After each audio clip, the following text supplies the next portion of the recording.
Good afternoon. Let me present you the headline of Russia. Russia proposed to limit grain export to all EAEU countries. Russia, despite the expected record weather harvest in 2022, is afraid of its re-export and wants all members of EAEU to introduce quotas and duties on the export of grain. According to Tor Combinat, citing its sources at a meeting of EEC on May 20, Russia insisted that all members of EAEU introduce quotas and duties on grain export to third countries. According to them, the Minister of Agriculture considers the measures necessary to prevent the re-export of Russian grain through the EU bypass restrictions. In Germany, they propose to go into conflict between NATO and Turkey.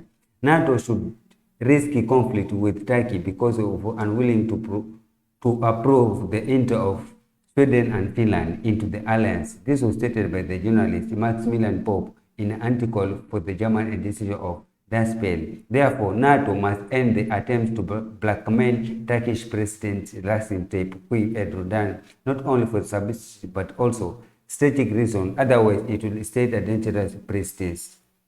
US is ready to force to defend Taiwan against China. The US is prepared to use military force to defend Taiwan in the event of an invasion by China. This was stated by the US President of Joe Biden during a press conference with Japanese Prime Minister Fumio Kishida in Tokyo. Yes, Biden replied with whether Washington would be willing to intervene to protect Taiwan. Azovites destroyed evidence of their crimes at Azovstal.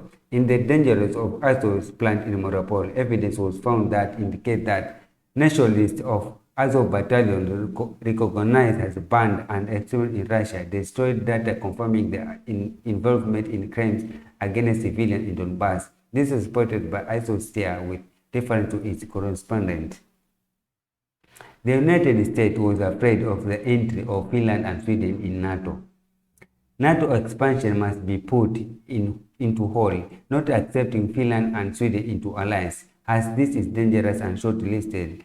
Diana Alban, a former foreign policy advisor to the U.S. Congress and head of Washington-based Center for International Policy, expressed this opinion. The desire is to consolidate U.S. global military alliance in short-sighted and dangerous. The risk is escalating, expanding and prolonging a conflict in Ukraine. Please subscribe for more headlines like this. Thank you.